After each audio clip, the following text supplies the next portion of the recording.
And even when we criticize a law, I know if we go through, not all laws are 100%. And even when we're passing the 2010 Constitution, remember we're told 70% is good, we have 30% that we can still amend. Have we amended up to today? Not Do you think that the conduct of the National Assembly so in this instance was it's not about the conduct of the National Assembly. I would want specific. I would want specific. Do you feel that issues. the conduct of the National Assembly was purely influenced by the broad? No, it was not. It was not. These are things, some of the things that some of these bills are addressing are things that have affected you and me. And I think I can tell you personally, and I can tell you we have had even people opening even a page like on Facebook and saying I'm giving loans. And when we even go to the DCI, when you even go and try and find out, there was no law that you, the state, or when we go and to the DCI and everything else, they say up to here, we cannot touch because there is no law. There is. So we cannot 100% say that this law is 100% bad.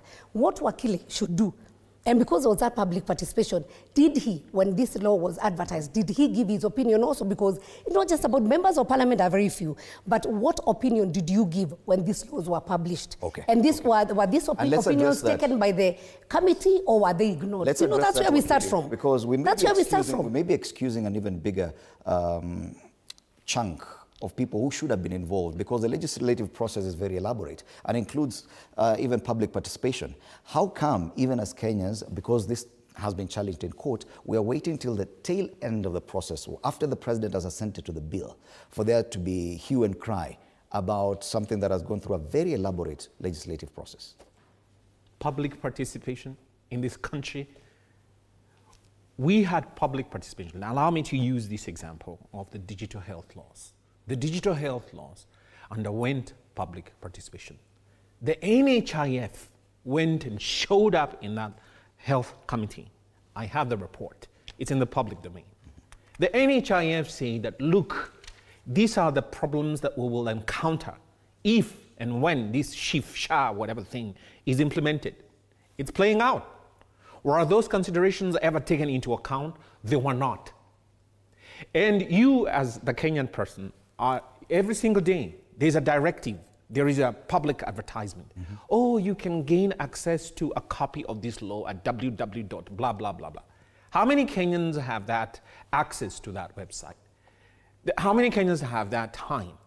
What is the primary role of a member of the National Assembly, if not even to go back to the constituency and say that we are about to pass a law that will allow the government to have spyware on your phone, on your laptop, on your website? And you say, what do you mean?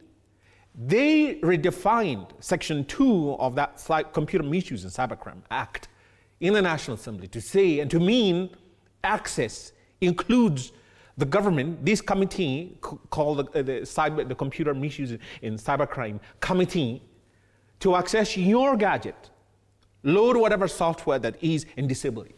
Because you cannot disable a laptop or any computer gadget remotely without you having the software to do it.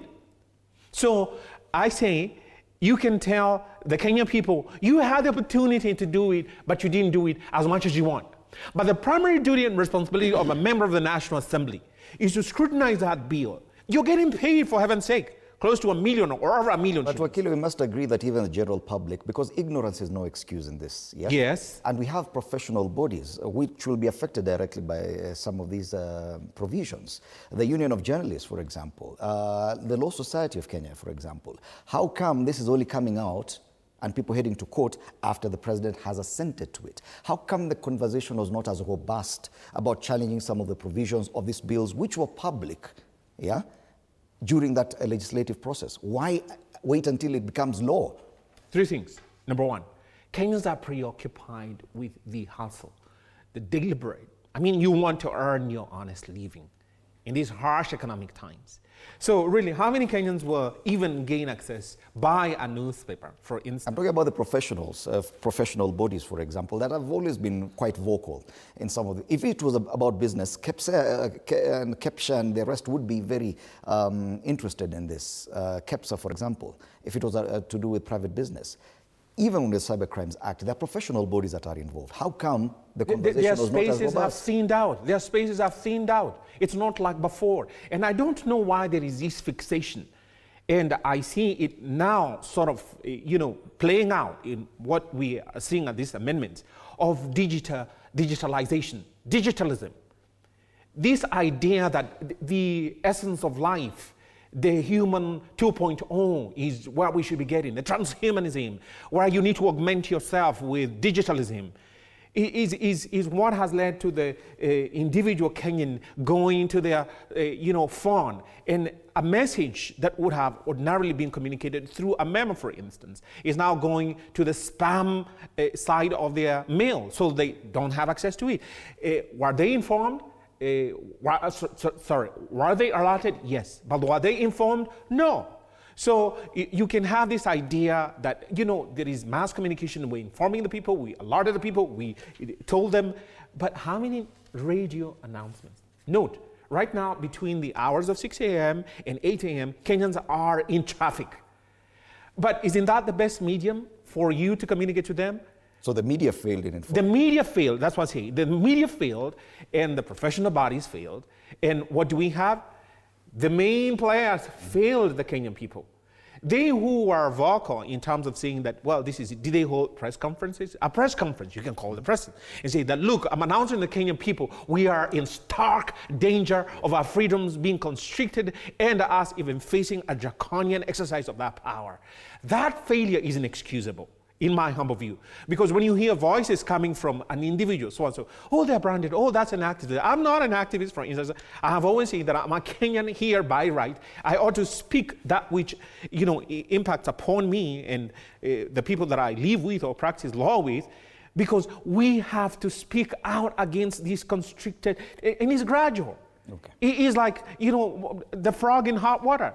The moment it gets boiling point, it'll be too late, because all these structures are the edifices of the taking away of our freedoms. It's all gradual, and it's happening with the legal endorsement. All right. Of the National Assembly. Let's take a short break before I come back and even give Bonagakuya a moment to discuss this. Let's take a short break. You're watching Morning Cafe, and right now we're discussing what's on the front page of The Standard.